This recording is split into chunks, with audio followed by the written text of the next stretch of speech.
The Mona Mousa Code by Geronimo Stilton. Characters: Geronimo Stilton, a learned and brainy mouse, editor of the Rodent's Gazette.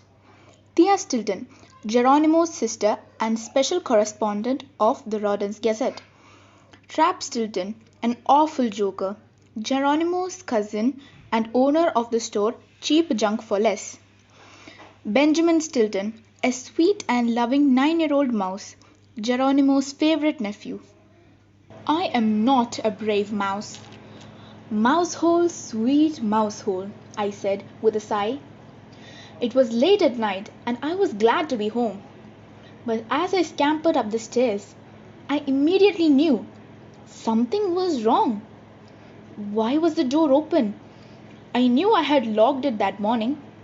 And why was there a light on in the upstairs window? I always turn off the lights when I leave the house. I tiptoed through the door. Quiet as a mouse, I padded down the dark hallway. I stopped at the kitchen door and poked my snout around the corner. The fridge was wide open. Someone must have broken in. I was sure of that. I shuddered. I must admit, I am a bit of a fraidy mouse. I can't even go to a scary movie without turning as pale as a slice of Swiss cheese. After I watched Nightmare on Cat Street, I couldn't sleep for a week. Suddenly, just like in the movies, a shadow appeared on the kitchen wall. Then I heard strange noises. Someone was gurgling, munching, chomping. I slowly backed away from the door, but the shadow moved toward me. My heart was pounding like a rat who'd just run a mouseathon. I dashed behind the curtains to hide. Would the intruder find me? My 15th century rinds. A greasy hand moved the curtain aside. Mouse bumps broke out all over my body. I was about to be snout to snout with the intruder, and it was my cousin Trap. "Hi there," he shouted. "Aren't you happy to see me, Cousinkins?" Happy? I had been scared out of my wits. You sneaked into my house, I squeaked. "Don't get your fur frazzled, Geronimoid," Trap said. He had crumbs all over his shirt and a piece of pie in one paw. I was passing by and saw that one of the windows was open. So I said to myself, why not pay good old Germister a surprise visit? "Surprise visit?" I cried. "You almost gave me a heart attack." Trap chuckled. "You need to relax, Jerryberry," he said. "You're as nervous as a rat at a cat convention." Trap wiped his snout on my velvet curtain. "I must say, this cheese and pickle pie is scrumptious. It melts in my mouth." "Paws off," I shrieked. "That is a very old curtain." "I don't mind if it's old. Any rag will do." Trap smirked, wiping his snout again. Then, before I could stop him, Trap parked his chuddy body in an expensive antique chair. It had cost me as much as a year's worth of cheddar. "No!" I screamed. Too late. The chair smashed into a dozen pieces. Trap crashed to the floor. "My chair!" I yelled. As he fell, Trap knocked down a glass display cabinet. It held my treasured collection of antique cheese rinds. They spilled out onto the floor. "My 15th century rinds!" I moaned. Trap bit off another piece of pie. "Don't you want to know why I'm here?" he asked, spraying crumbs all over me. I couldn't take it anymore. "I don't want to know," I said. "Get out and do me a favor. Eat with your snout shut." Tisk tisk. You really are too fond of your antiques, Trap said. Shouldn't you be more worried about me?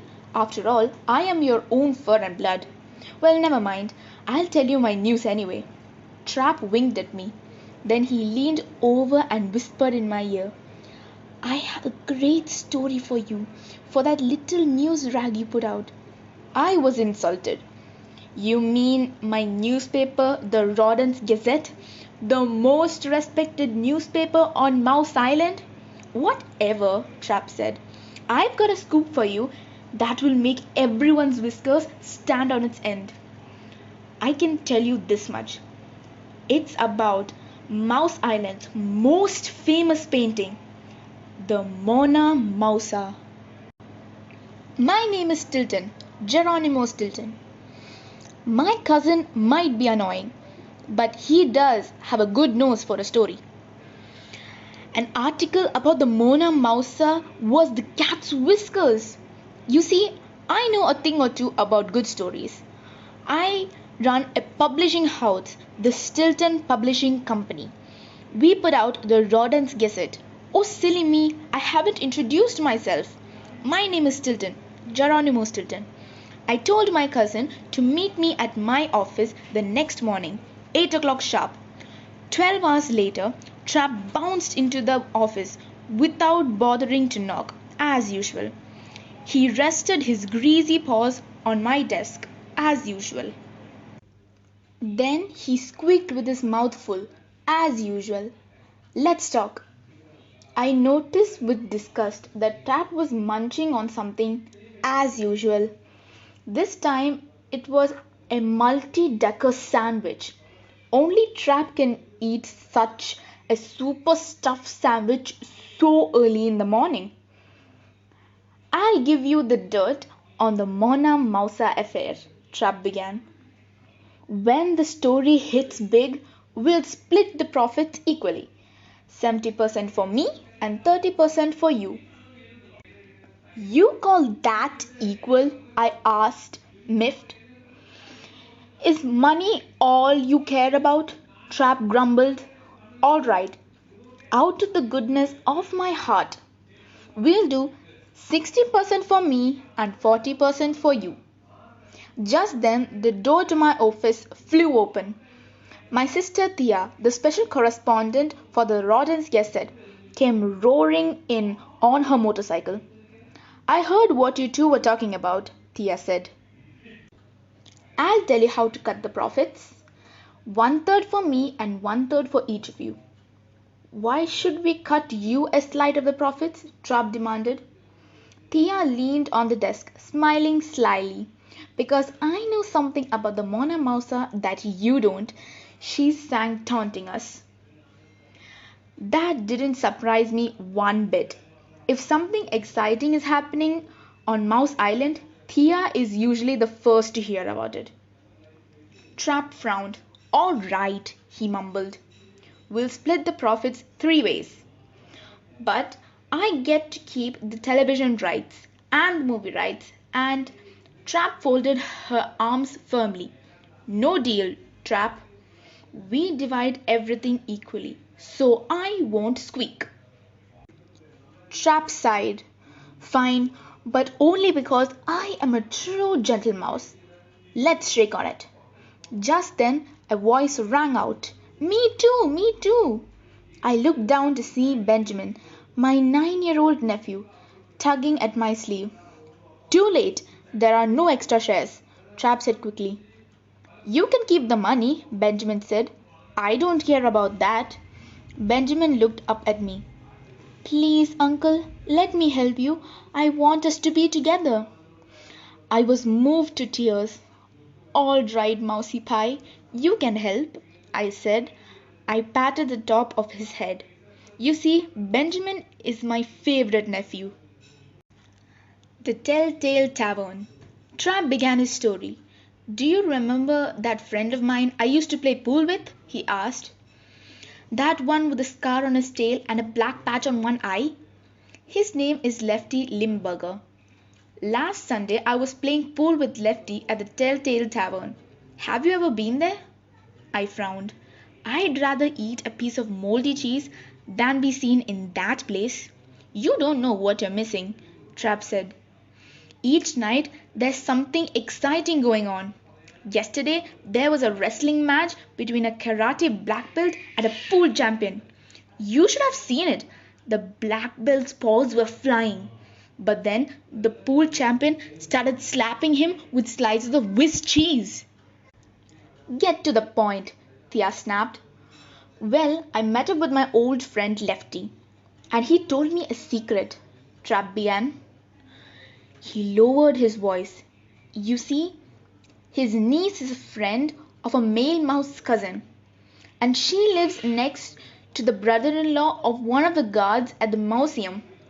Well, he told the brother-in-law, who told the male mouse cousin, who told Lefty's niece, who told Lefty, who told who what? I asked, growing impatient. Don't get your tail in a twist, Jerry, said Trap, smirking. That's what I'm about to tell you. The museum guards said that the Mona Mousa has been taken to a lab to be x-rayed. And that can only mean one thing. There is something hidden underneath the painting. Thea has a new boyfriend. Again. Now it was Thea's turn. She smoothed her fur and began her story. Do you remember my boyfriend? She asked. The one with the blue eyes and blonde fur. He wears cheddar clogs. You mean the one who lives in a castle and is allergic to blue cheese? I asked. No, my sister snapped. I got rid of that one ages ago. I tried again. Is it the one who owns a cheese factory? No, Thea said impatiently. He's ancient history. I broke up 6 months ago. I give up, I said. Thea has had so many boyfriends, I would need 6 extra powers to count them all. Well, now I have a new boyfriend, Thea said. His name is Frick Tapioca, and he is the museum art expert. He told me a secret. While they were restoring the Mona Mousa, Frick discovered that there is another painting underneath the surface. He is examining the X-ray results right now. 9 minutes flat. Minutes later, we all bundled into Thea's yellow sports car. We reached the museum in 9 minutes flat. Only 9 minutes from the office to the museum, Thea said proudly. That's my new record. I was shaking like a mouse who'd been cornered by a hungry cat. I used to think horror movies were scary, but Thea's driving was even scarier. Holy cheese! I'm going to have a heart attack. I know it, I squeaked. You should never run a red light like that, you know. That truck was so close. I was sure it would chop off my tail. Trap, of course, was impressed. Not bad, cousin, he told Thea. Although I'm sure I could have done better. I bet I could have made it in 8.5 minutes. Thea revved up the engine. Oh yeah, I accept your challenge. Let's do it again. Oh no, you don't. Let me out, I cried. I leaped out of the car. My legs felt like jelly. I know one thing for sure, I mumbled.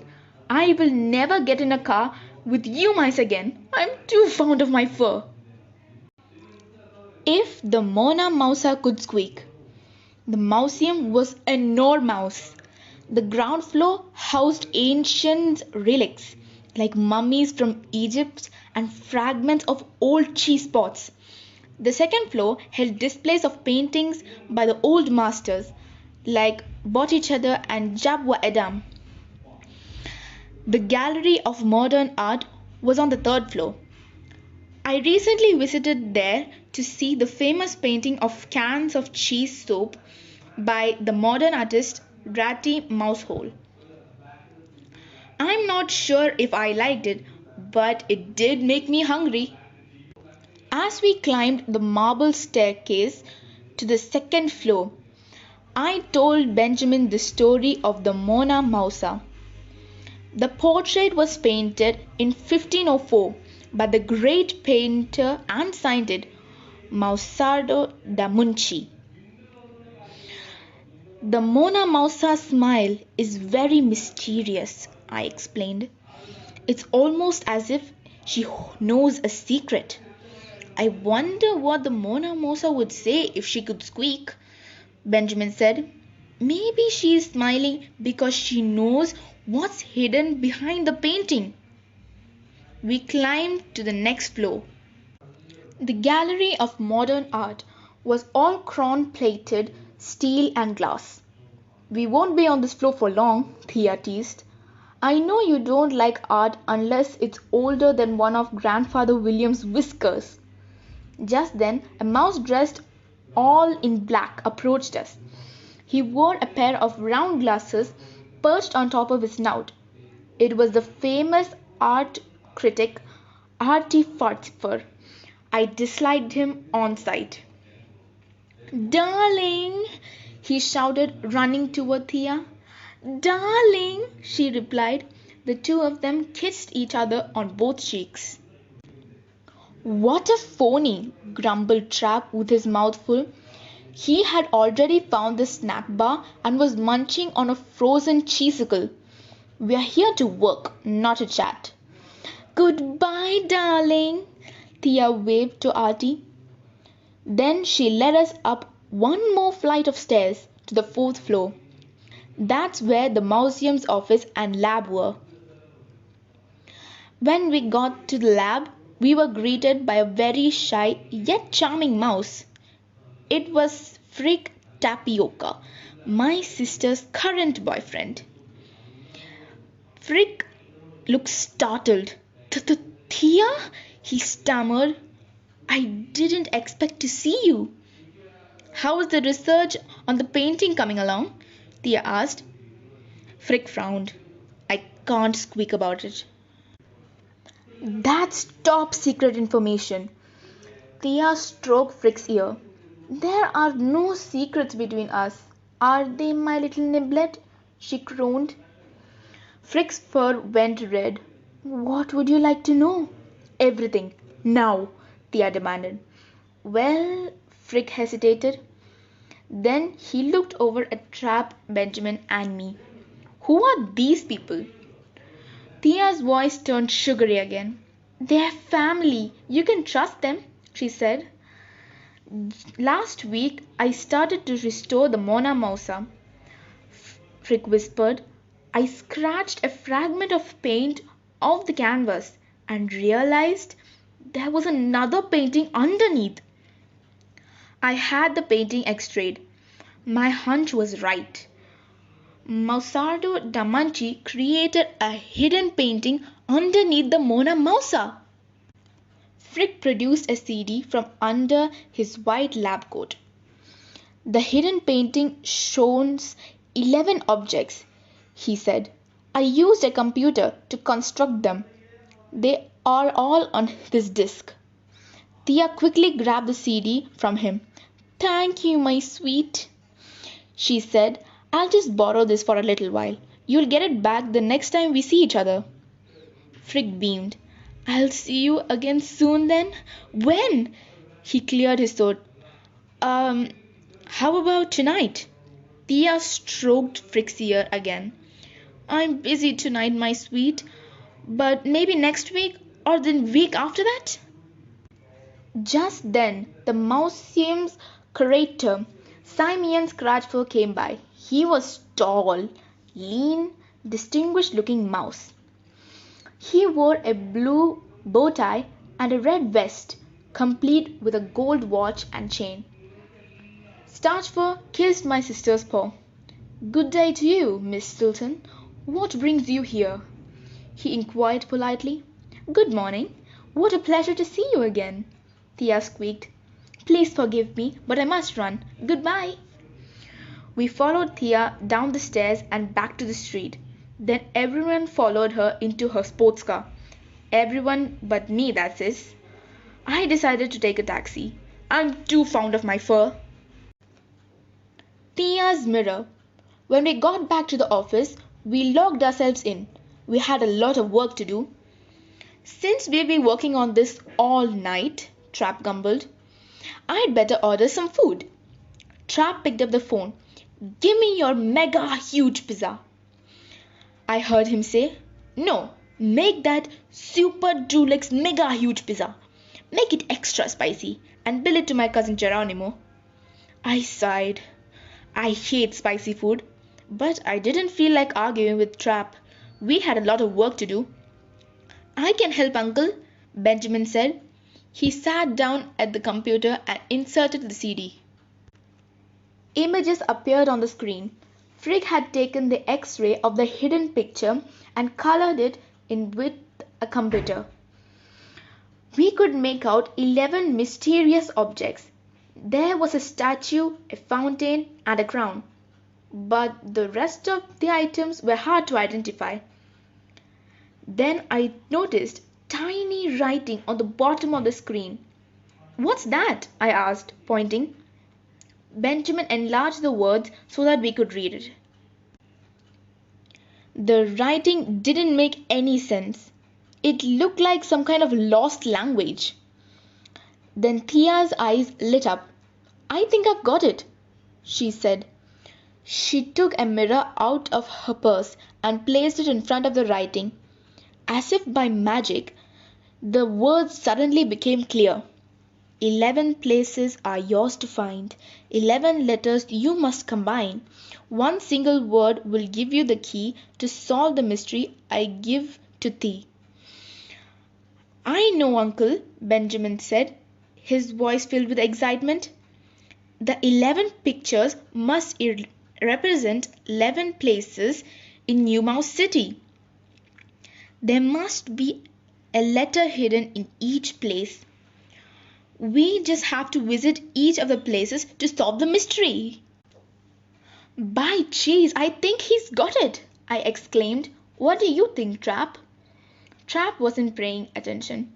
He was munching on the super deluxe mega huge pizza and watching cartoons on TV in my office. You could give us a paw, you know, Thea scolded. Why should you get equal profits if you don't do equal work? But Trap didn't budge. You take care of the brainy end of this operation and I'll take care of the business end, he said. So without Trap's help, we worked through the night. We lived through old books about the history of Mousa Island. We examined map after map. Finally, we were able to find all 11 places. The tail measure at the courthouse, the pelican's pillar at the fish market, the seal of Mausoleus at the cheese factory, the goblet of the silver rodent at the museum, the fountain of cheddar at the cheese factory, the cat's rock at the amusement park, the crown of Princess Angorat Curly Fur 7th at the bank, the arched ceiling at the Tricks for Tales joke shop, the pool of the ancient baths at the Rat's Lanane gym, the sundial at the Telltail Tavern, the statue of Emeritus, fellowmouse, at the elementary school. 11 places are yours to find. 11 letters you must combine. One single word will give you the key to solve the mystery I give to thee. The pelican's pillar. It won't be easy, I said.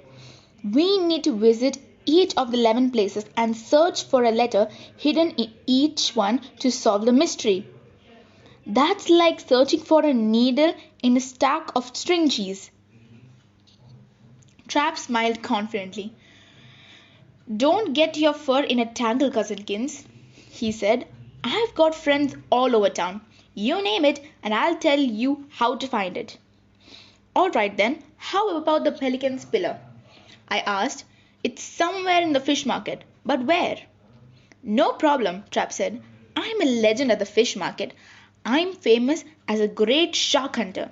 I rolled my eyes. For the way my cousin talks, you'd think he'd captured Jaws. Go to Squid's store and ask the coral cockle," Trap continued. "Tell her Trap sent you. She'll take you where you need to go." Thea and I headed to the fish market together. As we approached, we heard loud squeaks of fish sellers. The market was packed with stalls of fishermice selling seafood. I had never seen so many fish in one place. There were tuna and flounder, crabs and lobsters, clams and oysters, even squids and sharks. I began to feel nervous. The fish seemed to be glaring at me with their creepy bulging eyes. I was so anxious that I didn't notice a nearby fish seller about to dump a bucket of seawater over his fish to keep them fresh. All of a sudden, splash! The salty water drenched me. "Jumping gerbil babies!" I cried. "My suit was ruined!" Thea shook her head. "You should be more careful," she scolded. "It wasn't my fault," I protested. I stepped toward Thea and slipped on a fish bone. I fell flat on my back, knocking into a fish stall. A giant tuna fish plopped into my arms. "Should I wrap that up for you?" the fish seller asked. "What? No way," I said. By now a crowd had gathered. They seemed to think my fish problems were funny. "Everyone's staring at us," Thea whispered. "Oh, Gary Berry, why do you always have to make a scene?" "I told you it wasn't my fault," I cried. I stood up and backed right into an octopus. Its slimy tentacles wrapped around my neck. "I give up," I squeaked. "That mouse is something else." A female fish seller stormed up to me. "Paws off my octopus," she shouted angrily. I pushed the tentacles off me, shuddering. "You must be Coral Cockle," Thea said, smiling. "Don't pay any attention to my brother. He's a terrible klutz." I couldn't take it anymore. "But it was her slimy octopus that—" Thea jabbed me in the ribs. "We need her help," she whispered to me. Then Thea turned back to Coral. "Our cousin Trap said you could help us," Thea said. Coral's face lit up. "Why did you say so?" "That mouse is something else, sharper than a block of 8 cheddar. We hear he's quite good with sharks too," I said, hoping to find out the truth behind Trap's tall tales. "Sharks? You mean anchovies, don't you?" she giggled. "Unless you don't know the difference between a shark and an anchovy." "Of course I began indignantly, but Thea jabbed me in the ribs again. Coral reached into her pocket and took out a greasy picture. It showed Trap holding a trophy. "Trap is an anchovy-eating champion," he said dreamily. 353 in 1 minute? Amazing! "That's our cousin," Thea said. "He told us we should see the pelican's pillar on our visit. Can you take us to it?" Coral nodded. She led us through the stalls to a tall marble column near the water's edge. We could see carvings of pelicans on top of the column. Each bird held a fish in its beak. We examined the column carefully. Was there a letter hidden there somewhere? Then I saw it. One of the fish's tails were different than the others. It was clearly shaped like the letter Y. "Do you see it?" I whispered to Thea. My sister nodded. "I know it's strange," Coral remarked. "And little old lady came by around 6 o'clock this morning. She asked to see the pelican's pillar too." Thea raised an eyebrow. "What did she look like?" she asked. She took out a pen and paper and began taking notes. Coral tried to remember. "She wore a red scarf with blue dots. She carried a basket full of apples. We made a trade, an octopus for an apple, she said. She took an apple out of her pocket and bit into it. We said goodbye to Coral. Tell Trap to come and visit sometime, she called after us. Back at the office, Thea drew a picture of the old lady. Very strange, I thought. I was glad that we solved the first clue of the Mona Mousa mystery. But who was this elderly mouse? Was she trying to crack the code too? The tail measure. We went to work on the second clue, the tail measure.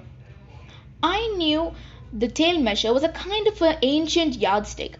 It was used in the year 1000 BC, before cats. I also knew it was kept at the courthouse. But how would we find it? It will be as easy as cheese pie, Trap said smugly. Go see my friend Larry Licorice at the courthouse. Tell him I sent you. I had a lot of work to catch up on at the office, so Thea went down to the courthouse on her own. Then she sent me this fax. Urgent fax to the Stilton Publishing Company. Attention, Geronimo Stilton. Dearest Jerry, Larry Licorice is a sticky character. At first, he asked me to pay a hefty sum to get the information I needed. When I mentioned Trap's name, though, he said he would help me for free. He said he owed Trap a favor and now they could call it even. Larry took me to the court's archives where the tail measure is kept. It was no engraved letters on it, but as I examined it, I realized that the tail measure is shaped like the letter I. See you tomorrow, Thea. P.S. Yesterday, a widow wearing a veil asked if she could take a picture of the tail measure. The goblet of the silver rodent. The next day, we looked for the third clue, the goblet of the silver rodent. Thea and I went back to the museum to examine it, but the display cabinet was empty, except for this note. The goblet of the silver rodent, ca 1000 BC, on loan to the famous film director Stephen Mouse. We returned to the office. Trap was busy playing video games and slurping a bowl of cheese soup. Trap, it's still morning. What are you doing eating soup? I asked. Trap crumbled crackers into his bowl. It's my after breakfast snack, he said. Cracker crumbs tumbled all over my nice clean desk. Would you mind eating somewhere else? I asked, annoyed. Trap shrugged and turned off the game. As he stood up, he knocked over his bowl of boiling hot soup. It spilled all over my desk. Slimy Swiss rolls, my papers! I shrieked. Do you think Trap stopped to clean up the mess? Of course not. He went to get a fresh bowl. But Thea stopped him. Trap, do you know the film director Steven Spielmouse? She asked. Of course I do, Trap answered. Then he frowned. Although I strongly advise you not to mention my name. If he finds out that we were related, deny everything. I had no idea what Trap might have done to upset the great director.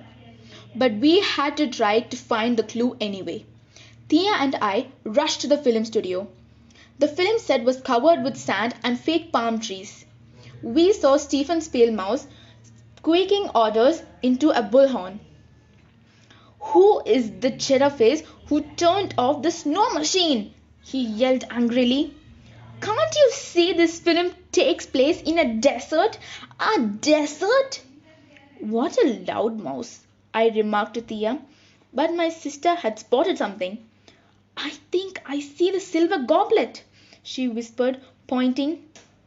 To the side of the set was a small room with glass windows, the film director's office.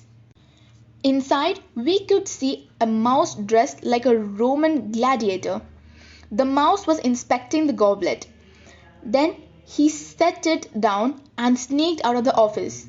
How strange, I thought. Who else could be looking for the silver goblet? As quiet as the church mice, Thea and I sneaked in. Thea picked up the goblet. Then we heard an angry voice behind us. Paws off that cup! It was Stephen Spielmouse. Who are you anyway? The director demanded.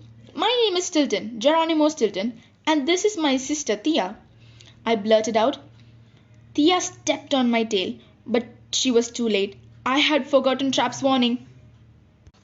Spielmouse frowned. Stilton, Stilton. Are you related to a mouse named Trap? He's a distant relative, I stammered. Very distant. I've been trying to track down that rat for 2 years, the director shrieked.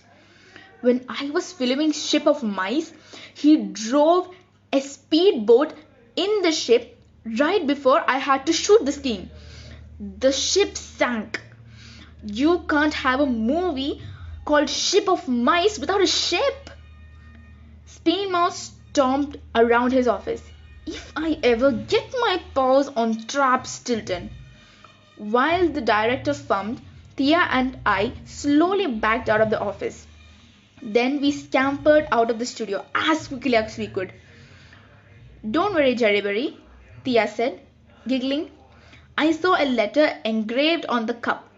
It was an H. The seal and the fountain. Back at the office, I found Trap sitting at my desk. He had cleaned up the soup, but now he was dipping sugar cubes into a jar of honey. Trap, how can you eat that? I asked, horrified. It's my after breakfast snack, he replied. Want some? No thanks, I answered disdainfully. By the way, we found out that you are much in demand in the movie business. Steven Spielmouse can't wait to get his paws on you. Trap smirked. Ah yes, the Ship of Mice incident, he said. It wasn't my fault, really. That big ship of his got in my way. Oh, I lined up the next 2 clues for you. They are both at the cheese factory. Ask to see Benjamin Blue Whiskers and tell him I sent you. Thea, Benjamin and I headed out right away. Thea took Benjamin in her sports car. As for me, I took the bus. I am too fond of my fur to drive with that mad mouse. We met at the cheese factory. It's a big building where all the cheese of Mousa City is produced. Each one is inspected, measured and sealed before it's sold in the stores. We had to find 2 clues at the factory. The 4th clue, the seal of Mouseless, once belonged to the legendary mouse who invented cheese. The 5th clue, the cheddar fountain, flowed in the courtyard. When we entered, a plump mouse wearing a white coat came to greet us. Welcome, I am Benny Blue Whiskers, he said. Your cousin Trap told me you were coming. Let me show you the lab. He led us into an enormous room. It was stacked with piles of different cheeses. Mice wearing white overalls scurried about, measuring and inspecting the cheese. A mouse ran up to Benny. Sir, we are about to send off a load of cheddar. Benny looked serious. This needs immediate attention, he said. He led us to a table stacked with blocks of cheese. The mouse handed Benny a certificate. Benny examined it carefully. Cheddar, eh? He asked. Then he measured one of the cheese blocks from end to end with a brass ruler. Excellent, he said. Now to check the cheese's maturity. Next, Benny stuck a long wooden stick into the cheese. He sniffed it delicately. Matured to perfection, he announced. Then he produced a colored chart. He held it up to the cheese. Amber yellow, he said. Just right. Finally, Benny took a pen and a seal from his pocket. He signed the certificate, then stamped it with the seal. Benny turned back to us. By the way, how is Trav? He used to work here as a taster, you know. I remember he wanted to create the world's biggest wheel of cheese. I'm sorry, Benny, Thea said, but we're in a hurry. Could we see the seal of Mouselayers and the fountain of cheddar now? Of course, Benny said. He scurried away from the cheddar and led us to the mauseum inside the factory. There, displayed in a glass case, was the seal of Mouselayers. It looked a bit like Benny's seal, but much older. The bottom of the silver seal was engraved with the letter T. Then Benny took us to the courtyard, which held a round marble fountain. In the center of the fountain was a statue of the Muse of Cheese. Melted cheddar spurted from her cornucopia. Thea took pictures with her camera while Benjamin and I inspected the fountain. I didn't find any trace of a letter. But then Benjamin pointed to the decoration around the rim of the pool. They look like lots of bees in a row. He pointed out, Benjamin is so clever. On the bus ride home, I wrote in my notebook, tomorrow I will go to the amusement park in search of the next letter. PL. Benjamin told us that he noticed a mouse at the factory wearing a pair of pants with flowers all over them.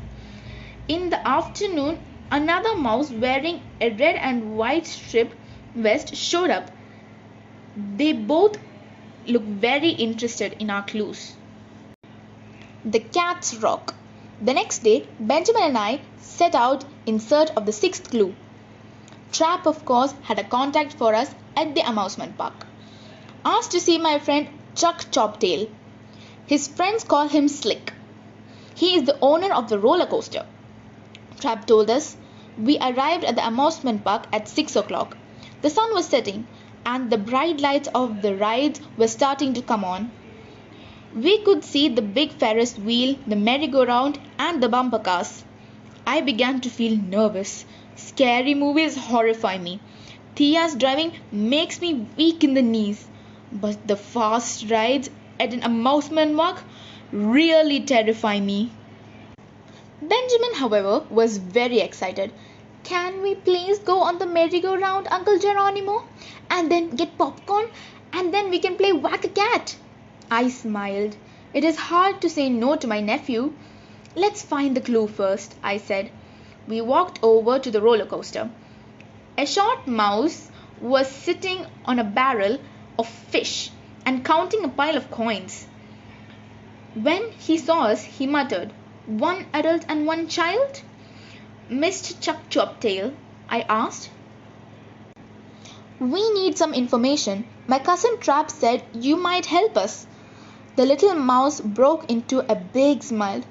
Good old Trap, are you really his cousin? You don't look like him at all. You're so skinny. He's my cousin, all right, I replied.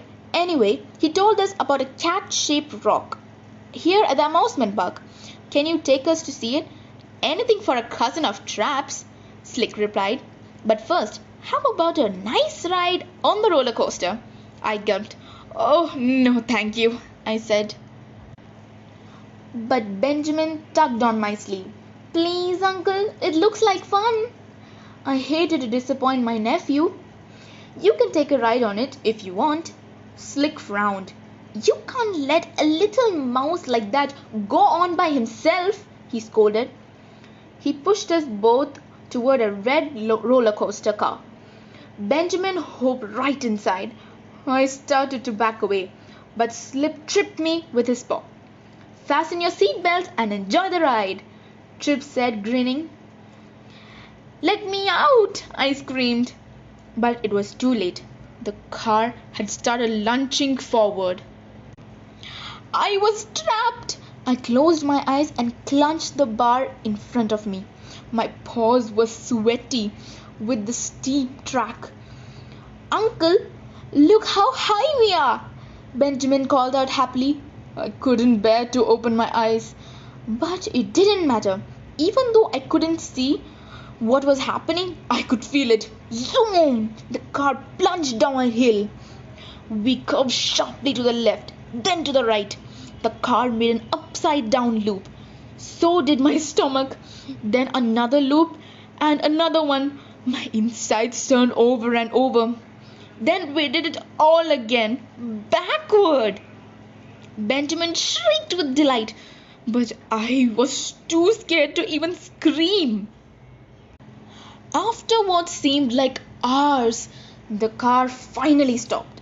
I opened my eyes. Slick came running toward us. I know any cousin of Trap's must be a roller coaster fanatic, he said. Want to go again? No, I squeaked weakly. There was no way I was falling for another one of Slick's cruel tricks. I staggered out of the car and collapsed against a nearby rock. I felt like a slice of cheese that had been left out in the sun for too long. Then everything went black. When I woke up, Benjamin was fanning me a newspaper. "Uncle, are you all right?" he asked. Slick was gently slapping my face. "Are you sure you're related to Trap Stilton?" I wanted to get far away from the amusement park. Fast! "Where is the cat's rock?" I asked weakly. Slick smirked. "Right under your tail," he said. I struggled to my feet. My head was still spinning. Even so, I could see that the rock I had painted on was shaped like a cat. The letter R was engraved in the rock. Through my stupor, I could hear Slick talking to Benjamin. "That's funny," he was saying. "Just yesterday, a mouse wearing a clown costume asked me to show him the cat's rock." Tricks for tales. The next morning, I found Trap sitting at my desk again. This time, he was munching on cheese-flavored popcorn. "Let me guess," I said. "This is your after breakfast snack?" "No, it's my after breakfast pre-lunch snack," Trap replied. He grinned. "I got a call from Slick. He told me you have a weak stomach. I hope you didn't ruin my good reputation." "Good reputation? My paw!" I muttered. Where do I go to find the seventh clue, the arched ceiling? Head to Tricks for Tales joke shop in Fast Rats Lane, Trap said. "I work there sometimes, so the owner is a friend of mine." This time I went alone. I headed to the Fast Rat Lane and found the store, just as Trap had said. I pushed open the glass door and stepped inside. And then a huge cat leaped on my head. "Putrid cheese puffs!" I screamed, terrified. A plump mouse wearing red and blue striped pants walked up to me, chortling. He took the cat off my head. "It's stuffed, see?" he said. I just loved that trick. The mouse put down the cat and held out his paw. "Paws Prankster, owner of Tricks for Tales," he said. "Have a seat." Paws pointed to a stool with a red pillow on it. I sat down gratefully. Snap! A mouse trap hidden in the cushion pinched my tail. "Cheese niblets!" I shrieked, leaping up. Paws laughed. "Sorry," he said. "You look rather pale. Maybe a nice morsel of cheese would help." He handed me a piece of cheese and I took a bite. I spit it right out. It was rubber. Paws clutched his belly. He was laughing so hard he was crying. "I love customers like you. You fall for it every time," he said, wiping away tears. "How can I help you?" "We have quite a selection. Maybe you'd like a nice sticky cheese bomb, or a cat in a can, or how about a surprise sugar cube? After it melts in your cup, it reveals a rubber worm." He wiggled the worm in front of my face. No thanks, I replied. I'm here because. Look out! Paw screamed, pointing to my jacket. There's a rattlesnake on your shoulder. I looked at my shoulder and saw a snake. I jumped, screaming. The snake fell to the floor. That's when I noticed it was only rubber. Paws began clapping his knees. He howled. You aren't an actor, are you? Nobody could really be such a cheese brain.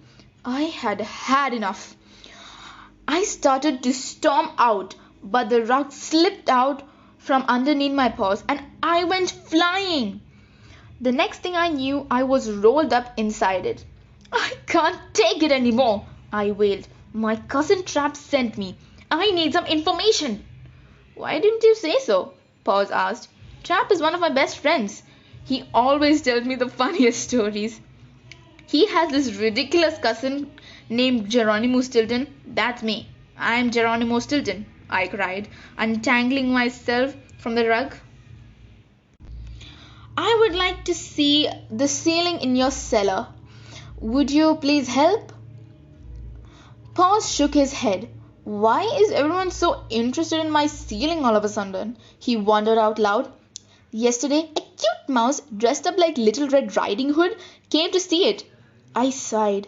Someone had beaten me to the clue again. Paws opened a small door leading to a narrow, dimly lit spiral staircase. I went down slowly, checking each step to make sure there were no booby traps. I didn't think my heart could take any more tricks. When I got to the cellar, I looked up at the old arched ceiling. The letter L was carved right in the center. First class home. That night, we all went to Trap's house. Thea drove Trap and Benjamin. As for me, I took the bus again. I'm too fond of my fur. My cousin's house was once a train. The walls are covered in wood paneling. It has a big kitchen in front of the first class car. Trap converted it into his living room. The room is filled with red velvet stuffed armchairs. They are so comfortable. When you sit in it, you feel like you're settling in for a nice cozy ride on the rails. Trap converted the boxcar into his bedroom. When he pushes on a spring, his bed flips down from the wall. It's very unusual, but then again, so is Trap. Coffee, anyone? Trap asked. He is very proud of his shiny brass coffee machine. There is a winged rodent on top. Trap started up the machine. Steam puffed out of its jets. Soon he poured us piping hot coffee into small cups. They were marked with the initials MIR, Mousa Island Railway. I curled up in a leather armchair in front of the fireplace where bright flames crackled merrily. Benjamin curled up in my lap and fell asleep. Outside, cold winds were blowing, but we all felt warm and toasty in Trap's first-class home. Thea struck her cup with her spoon to get our attention. Today, I went to the rodent bank where the crown of Princess Angorat Curlyfur VII is kept, she said. As you know, it is our 8th clue. I discovered that in the middle of the crown there is an A made of tiny diamonds. That makes 8 letters, Benjamin said sleepily. Only 3 more to go. There is something else, Thea said, and her tone was serious. As I was leaving, I saw a strange mouse wearing a raincoat. He was watching me from behind his newspaper. This can't be a coincidence. He must belong to a family of mice just like us, who are trying to solve the mystery of the Mona Mousa. Emeritus, fellowmouse.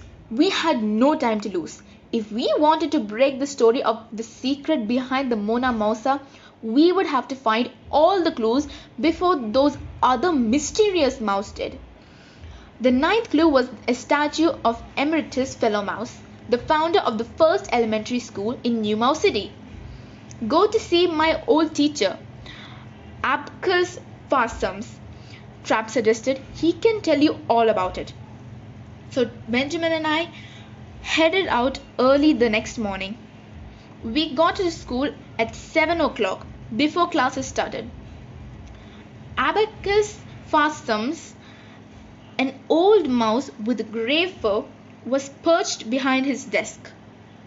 He wore thick glasses and was scribbling into a notebook. "What can I do for you?" he asked wearily. Then he saw Benjamin. "Is this your son?" "Actually," I began, but he interrupted me. "I assume you are here to enroll him." Abacus said, Well, you can't. It's too late. The enrollment list is closed." Abacus informed us. "You don't understand." "What? Speak up," the old mouse shouted.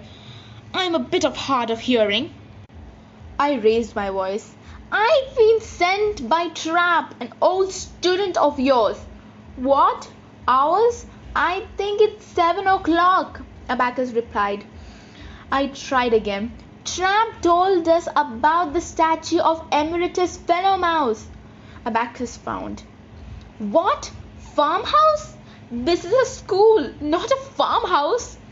"No, the statue of Emeritus Fellowmouse," I repeated impatiently.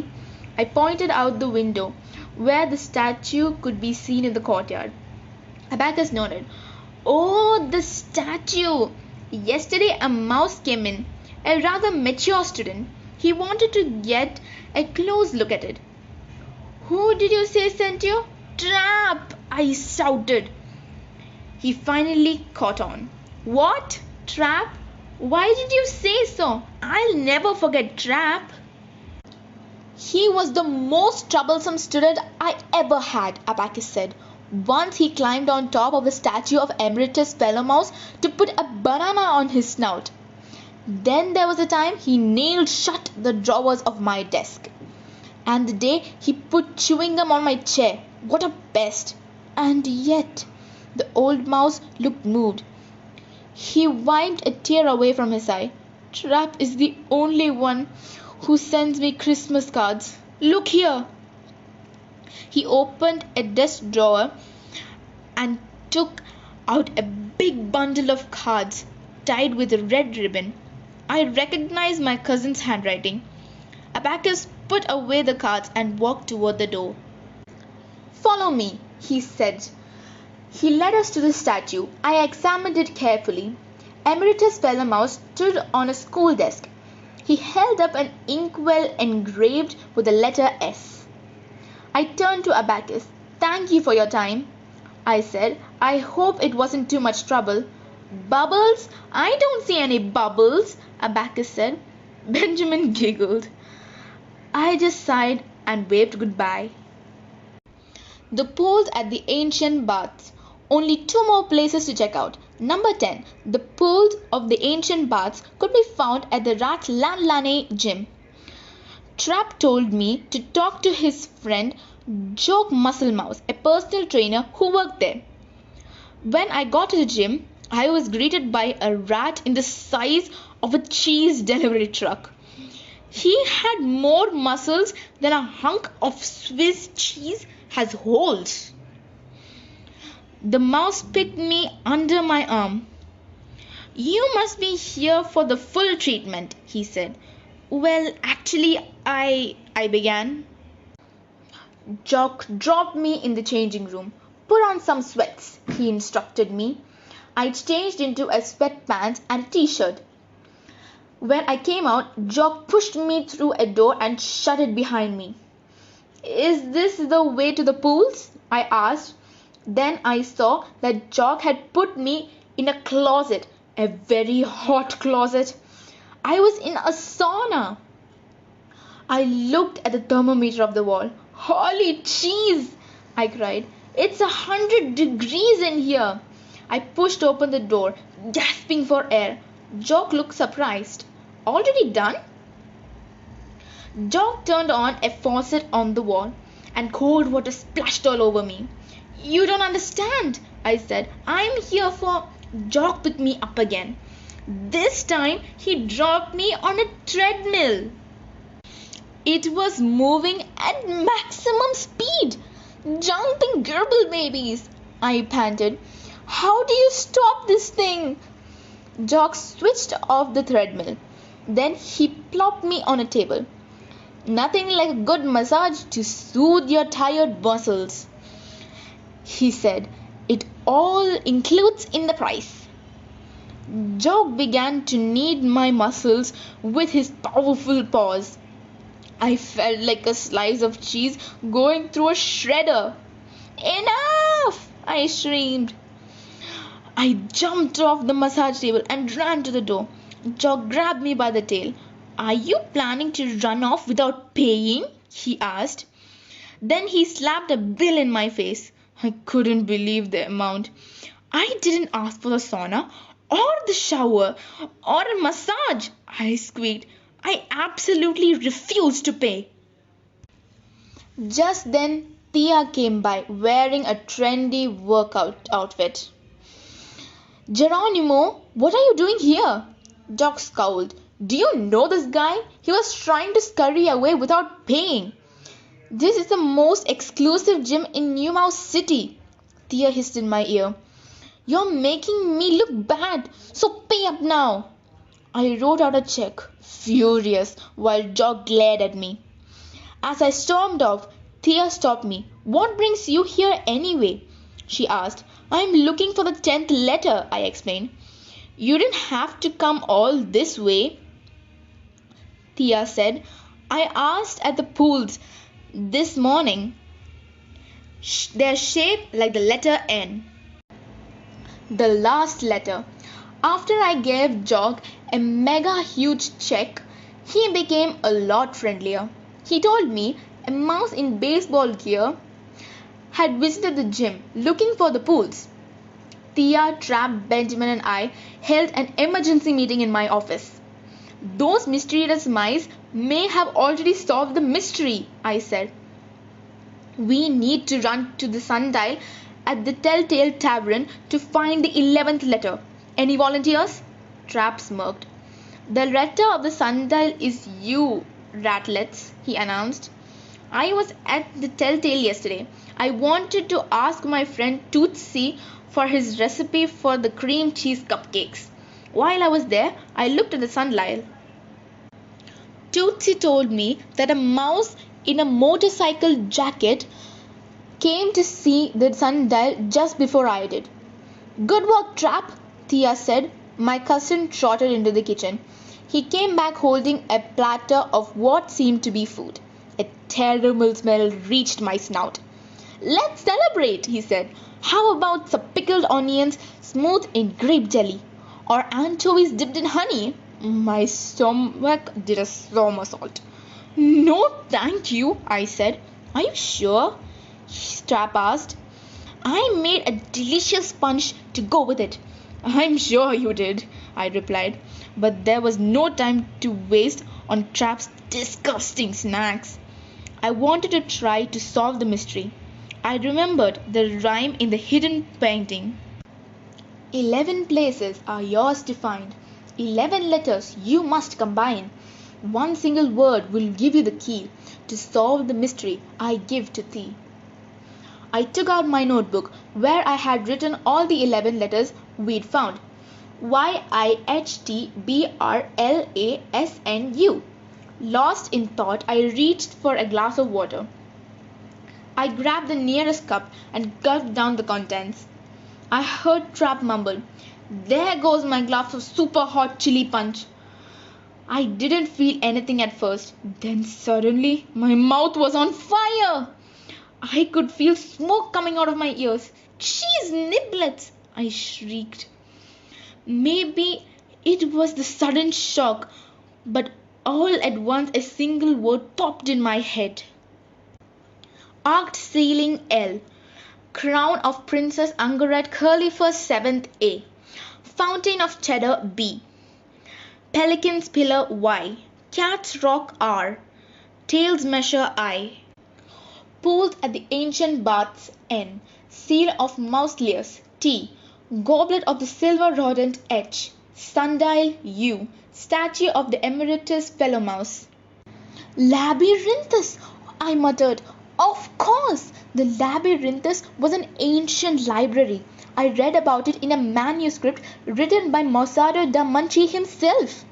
I have a copy in my private collection. Has the chili punch gone to your head? Trap asked. I ignored him.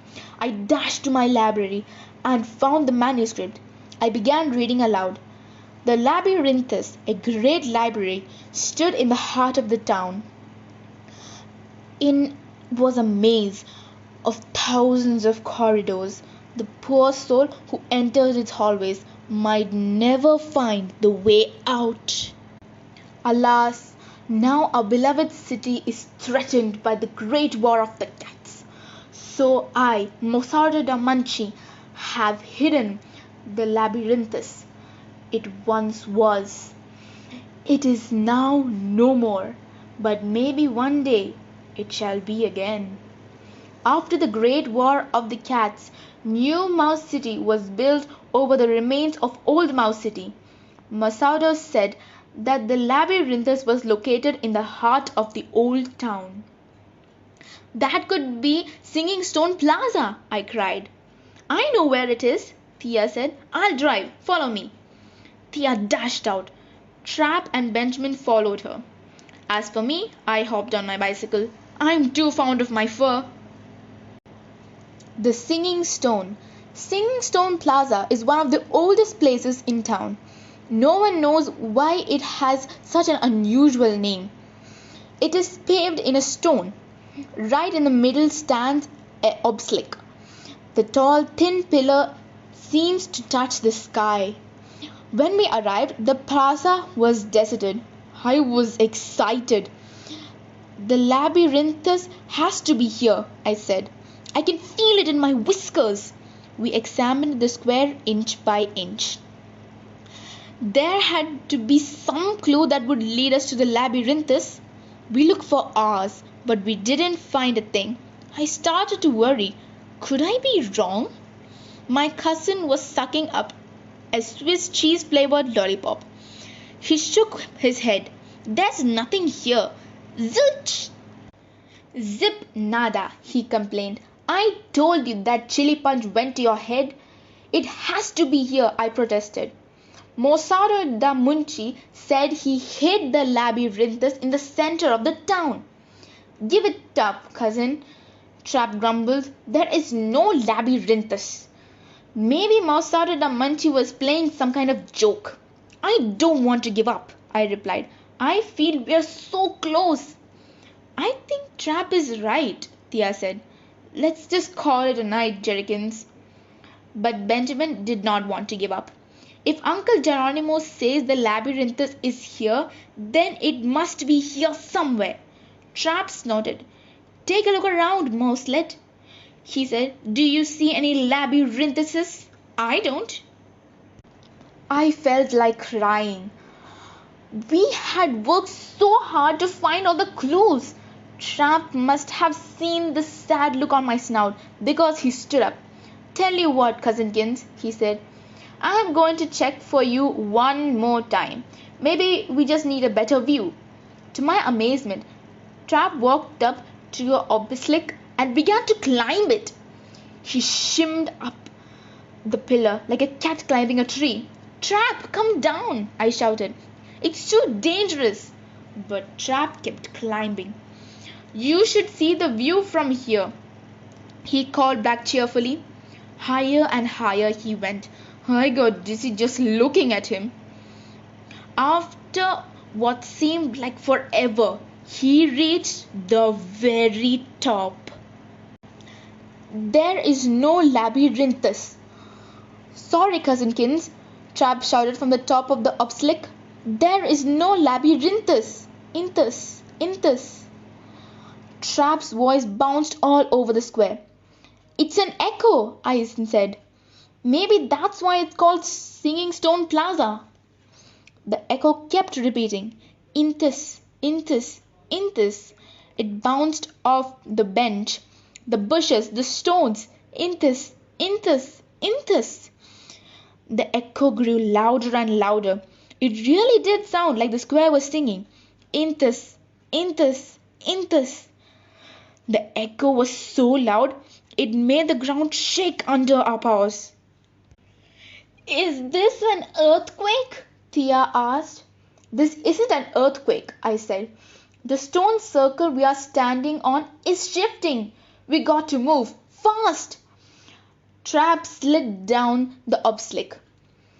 I grabbed Benjamin's paw and we all scurried away as fast as we could. We reached the edge of the plaza and jumped off just in time. The stone circle was turning upside down. The tall obstacle disappeared into the earth. As the flip side of the square settled into place, a long grey building appeared. One word was etched in the stone over the door. Labyrinthus! I was so excited. I was right. Morsada da Munchi had hidden the clues in the Mona Mousa painting to keep the location of the labyrinthus a secret. But we had found it. We waited until the square was completely still. Then we approached the labyrinthus. We pushed open the stone door and found ourselves facing a tangle of dark corridors. They seemed to go on forever. The walls were lined with bookcases full of books. I shivered. No rodent had set paw in these halls for hundreds of years. Benjamin grabbed my paw. Keep close, uncle, he said. I'm afraid I'll lose my way. Let's tie a piece of string to the front of the door, Thea said. We can use it to find our way back to the entrance. Excellent idea, Trap agreed. He grabbed a thread that was hanging from my green Kashmiri scarf. Let's go, he yelled. Then he ran down one of the halls holding thread. My scarf began to unravel. Soon it was one very long green thread. That was my favorite scarf, I sighed. Benjamin stood on his tiptoes and kissed my cheek. Don't be sad, uncle. I'll give you my scarf. It's not Kashmiri like yours, but it's green. I gave Benjamin a hug. It's easy to see why he is my favorite nephew. We entered the dark hallway following the thread. Thea led the way, shining a flashlight. As we walked, I studied the books on the shelves. They were so old. I took book after book off the shelves, blowing the dust off their covers. I came across one huge book with a leather cover. The title was embossed in gold, The History of Mousa Island. Benjamin read the yellowed pages along with me, delighted. We slowly moved deeper into the labyrinthus, twisting and turning through the halls. Soon it became so dark we couldn't see the entrance anymore. Maybe we should head back, Thea said. I think we need to turn right. No, I think we should turn left, I said. We turned left, but that only got us more lost. So we turned right. That didn't help either. We were definitely lost. Then Benjamin tugged on my sleeve. Don't forget about the string, uncle, he said. Of course. I was so excited about all the books I had forgotten about the string. Thea, Benjamin and I retraced our steps, winding the ball into a string as we walked. Trap was nowhere in sight. I hope he isn't lost, I said, worried. Finally, we reached the entrance. All of a sudden, a strange sound came through the darkness. Crunch, crunch, crunch. I was so scared. I almost jumped out of my fur. Had someone else found the labyrinthus? A dark figure came toward us through the shadows. Hi, Cousinkins, Trap said. He was munching on a bag of blue cheese chips. I sighed with relief. It's only you, I said. But then I heard another sound. Creak, creak, creak. Trap, I asked nervously. Not me, Trap whispered. I finished my chips. That could only mean one thing. Someone else was in the labyrinthus. Spill the beans, cheddarface. We quickly hid behind a bookshelf. Thea turned off her flashlight. Shh! Nobody make a sound, I whispered. Creak, creak, creak. The sounds got closer and closer. From our hiding place, we could see a flashlight moving in the darkness. A mouse-shaped shadow loomed on the wall. He's mine, Trap whispered. Just watch. Trap leaped out and grabbed the intruder by the tail. Got you, furbrain, Trap yelled. We all jumped out from behind the shelf. Thea turned off her flashlight. She aimed it at the intruder. Let's see who you are, you rat fink, she shouted. The light shone on a long and narrow snout, a pair of gold-rimmed glasses, a blue tie and a red vest. Simeon Starchfur? I cried. The distinguished curator of the Mouseum was sneaking around after us. I was stunned. Trap had Simeon in a headlock. The curator waved his paw widely, trying to speak. Spill the beans, cheddarface, Trap said. Where are all of those mysterious mice who were helping you? Let him go, Trap, I said. I think he wants to say something.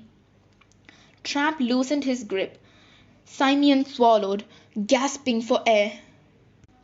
Painting, he gasped. Council, investigation. What? Thea asked.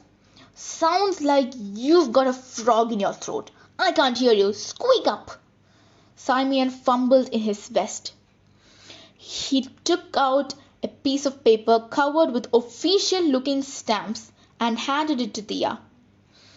She read it aloud. The Great Council of Mousa Island instructs Simeon Starchfur, esteemed curator of our Mouseum, to undertake a secret investigation of the picture hidden under the Mona Mousa. I grabbed the paper in disbelief. The Great Council? I asked. Those important rodents called all the shots of Mousa Island. Simeon nodded. When Frick Tapioca discovered another painting under the Mona Mousa, I knew it was an important discovery. He began. I also knew it should remain secret. I asked the Great Council for permission to investigate. Then I traveled all over Mousa Island looking for the 11 letters. What a struggle! I didn't figure out the keyword was labyrinthus until tonight. Trap looked sheepish. Does that mean I have to let him go? I nodded, and Trap released the curator. Simeon dusted off his vest and straightened his glasses. That's some grip you've got there, young mouse, he said, rubbing his neck. Trap was still suspicious. If you want to keep things a secret, then who are those mysterious mice following us around? There was that clown and the mouse in the motorcycle gear and the widow wearing a veil. He took a piece of paper from his pocket. It showed Thea's drawings of all 11 suspects. An old lady with a basket of apples, a widow wearing a veil, a Roman gladiator, a mouse wearing a pair of floral pants and another wearing a striped vest, a clown with a wig, a cute mouse dressed as Little Red Riding Hood, a mouse wearing a raincoat. Simeon smiled. There is no one else, he said. I'm the one you're looking for. He opened his briefcase and inside was a jumble of disguises. Here is the helmet worn by the motorcycle mouse, he said, and here is the clown's wig and the widow's veil. I bought everything at the shop that sells tricks and costumes. Trap inspected the contents of the briefcase. Then he grinned and slapped Simeon on the back. I know where you got this stuff, he said, chuckling. At Tricks for Tales, my favorite joke shop. We should go together sometime. My friend Paws Prankster will give us a discount. A first rat story. A month has gone by since we discovered the labyrinthus. You won't believe everything that happened since then. First of all, the labyrinthus has been turned into a museum. Thousands of rodents visit every day. It makes me so happy to know that mice all over Mousa Island are enjoying those rare books. But that's not all. There is another piece of news. Can you guess where I am right now? I'll tell you. I am on the set of the new movie, The Mona Mousa Code. Can you guess who's directing it? Steven Spielmouse himself. It's a film version of the book written by yours truly, Geronimo Stilton. Right now, it's number one of the bestseller list. I knew this would be a first rat story. I'm too fond of my fur. Tonight is a special occasion. The museum is going to present Thea, Trap, Benjamin and me with an award. It's every mouse's dream. The golden rind. Cheesecake, I'm so happy. This is better than winning the mouse lotto. Last night I was so excited. I didn't sleep a wink. I got dressed hours ago. It's a formal ceremony, so I'm wearing my tuxedo. I have been pacing back and forth across my room. I can't wait for the ceremony to start. Thea called me from the next room. Geronimo, are you ready? Yes, I answered. Running out, Thea is standing there in her gown, holding the keys to her sports car. She opens the door, hops into the car and takes off, alone. I leave my mouse hole and walk to the subway station. It will be crowded at this time of day, but I don't care. I'm too fond of my fur.